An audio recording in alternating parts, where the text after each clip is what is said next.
Ó fehéin chúla máta hain go sé chúla máta dó. Má a súg géir banana hair san AFLW an tatan Chicata.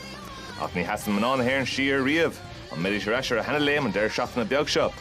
Seo tuairis go bhacht armatanacha Babhta trí den AFLW fefe cahar. Puts the lines into space. O'Dwyer will want to get onto our left side. Does that now. Hooks it deep inside 50. Smith in position A. Beautiful ball movement from Brisbane. Bhí lá aintach ag Euro O'Dwyer's Tibredaran, fuair sí céad chomhla chéasúr chamála cantaobh hir agus í cuidiú le bua na Brisbane Lions ar Collingwood agus a Sarah Rowe. The team thing, and Orla O'Dwyer with a sweet goal in the final turn. Seachbud ó fiche a chuirne sé seo. Tá na Dockers a grocht a ríis, tháinig siad a rais ó bheith taobh hir an Port Adelaide. Bursting through, off to Ty, gets boot to ball, and it's away to the right. O'Sullivan soccers it forward to Antonio. Here's another chance for Miller on the left. Towards full forward, Ty gets there! Gee, she's a good player. She's a sight to behold in season 2024. Anya Ty, a massive kick for the Dockers. She gets the job done. Bhí Anya Ty is líotrum a gimmers go maith. Bhí cool agus gáichan taobh hir aice sa tríú capro as í cuidiú le bua na Dockers. Bhí Éime Mulholland go maith chama, fuair sí sin cool ag deire an ceaprú deire agus bhí taobh hir ag orla lala I drón deire. It's a great outfield mark, wasn't it? Might be a goal assist to Antonio. Mulholland from the pocket.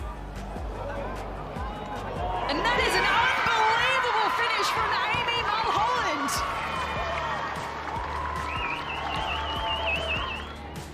Fremantle with the only goal of the final quarter. Ty takes it out of the ruck. Missing left. But they are all over them at the moment. Backwards to Lally. Gets around Foley. Takes off. Shoots towards goal. And again, it's missing. Bhuaí na Dockers ar deire, tuachs the shot, fixing knee. High ball, camped at the drop was Prowse, dropped it because of pressure. McDonough off to Bates, league best and fairest winner, and she can finally break the drought. Lean Anya McDonough lehe a gamtrún na gúil. Bhí cool aice sa garú dernach agus trícinn taobh hir ach farír de siúd níor lóra agus Lean Hawthorne's low. Spills the way of Bodie, she takes a bounce, runs into an open goal, kicks it over the top, and just taking the mark was McDonough. And finally, a little bit of reward for effort. It's been hard going this afternoon, but McDonough should be able to go back and slot through her first. She converts, and they draw one back late here against the mighty Adelaide Crows. Craig Hocht tuachs low a chuirne sé seo. Searching kick inside 50. Good presentation from Randall. They all went to ground. Wall kept her feet. Open goal, Shearlaw. Kangas on the board. Bhí na fórne at Victoria, Melbourne, North Melbourne lena chéile, an tamseo bhuaine Kangaroos le chuige cooling. Taobh hir a bhí na Colleen Gaelacha an seo, Sinead Goldrick's Black Clia agus Vicky Wall as chun na mí sa tríú capro. Here's Goldrick towards the top of the square. Well, that was her intention.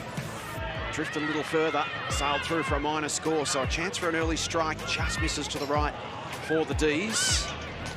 Inside 50.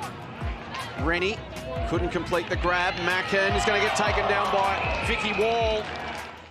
Níor spáróid had an seo, as farír go na Demons, began the Blohin Mackin, Chocht and Bork, bhí sí gortathe.